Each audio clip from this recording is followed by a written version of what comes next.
Hey there, and welcome to This Explainer. I want you to just picture me as a trauma-informed psychologist sitting right across the table from you.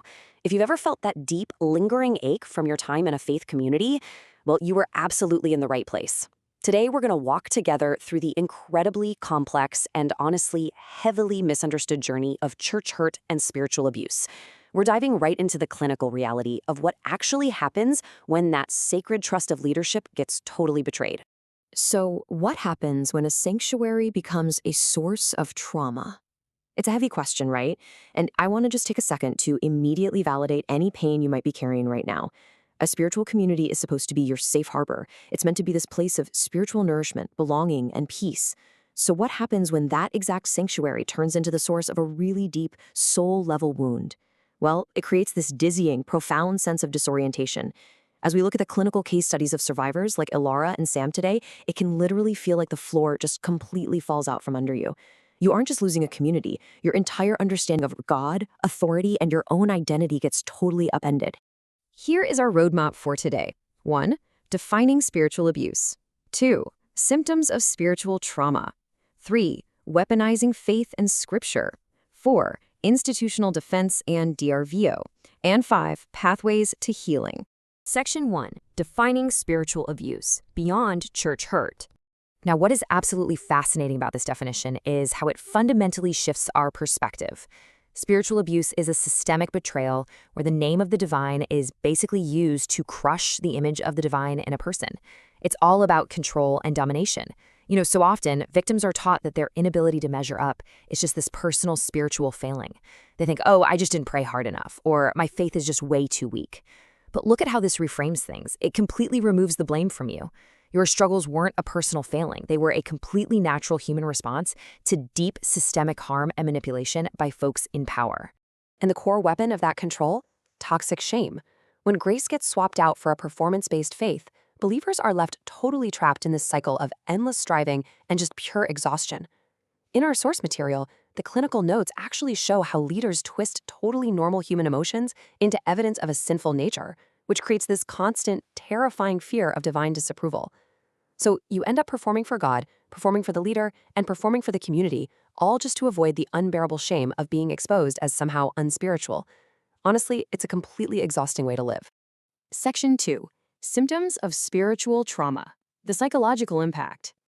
As a trauma-informed clinician, these are the exact diagnostic markers I'm looking for. Let's walk through these symptoms together.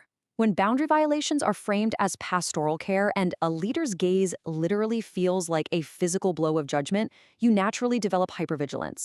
You're constantly monitoring your own thoughts and behaviors.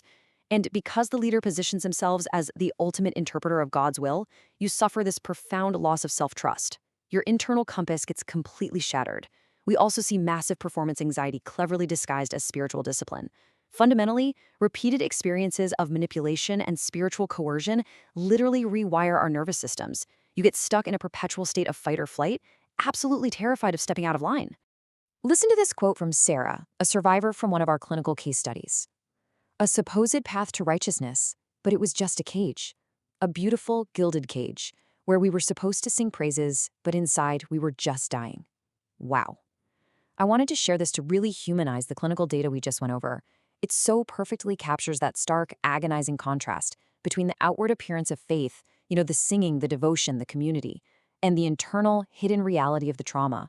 A church, in its purest form, is meant to be a sanctuary. But in this case, that sanctuary was compromised and turned into nothing more than a beautiful, gilded cage. Section 3. Weaponizing faith and scripture. The abuser's toolkit. Let's compare these two realities for a second. In a healthy spiritual environment, questions are totally welcomed, and critical thinking is actually encouraged. But in a toxic system, questioning equals rebellion, period. Our source notes detail a leader named Pastor Thorne, who literally created a false deity where questioning his leadership was equated with questioning God himself. He didn't just demand obedience, he engineered a whole system where disobedience was seen as this massive, cosmic spiritual failure. When the leader's interpretation becomes absolute law, your own discernment suddenly becomes the enemy. And that brings us right to Ilara's chilling experience. He didn't explain, he threatened. He turned my desire for understanding into a sin of pride. This is exactly how the misuse of scripture is deliberately weaponized to just completely neutralize questions. By ripping verses entirely out of context, abusive leaders gaslight their victims. They don't engage with your logical mind. Instead, they threaten your obedient heart. They take your earnest, genuine longing for spiritual growth and twist it into a tool to keep you beholden to them, enforcing absolute compliance. Section 4. Institutional Defense and DARVO, the systemic cover-up. Okay, this next concept is absolutely vital to understand. DARVO. It stands for Deny, Attack, Reverse Victim, and Offender. This is a textbook psychological manipulation tactic used by abusers and institutions to silence dissenters and protect their own image. First, they totally deny anything is wrong. Second, they attack the credibility of the person speaking up, labeling them as bitter or divisive or unspiritual. And finally, the kicker. They reverse the roles. The institution or the abusive leader suddenly becomes the victim of baseless accusations, and the actual wounded person is framed as the malicious offender. It is a terrifying, highly effective cycle designed entirely to isolate and discredit. And how does an institution actually execute DARVO? Through some very specific systemic cover-up tactics. They prioritize the leader's platform and the organization's reputation way above the exploited person. They start equating institutional loyalty with loyalty to God. But honestly, what is incredibly heartbreaking to see clinically is the use of enablers. You have individuals within the church, like a character in our source material named Sister Agatha, who become these fierce enforcers of the denial cycle. They prioritize the comfort of their long-held beliefs and, frankly, their own fear of the unknown over the safety of the wounded. Without even realizing it, they become the immune system protecting a highly toxic environment. Section 5. Pathways to Healing. Kingdom Repair. Now, healing from this is a deliberate, highly structured process. Step 1 is simply acknowledging the harm. What happened to you was not your fault, it was real, and it was significant. Step 2 is establishing boundaries, which are absolutely essential for restoring your basic sense of safety. And Step 3 is reclaiming your narrative and your inner discernment. Basically, learning to trust your own gut again.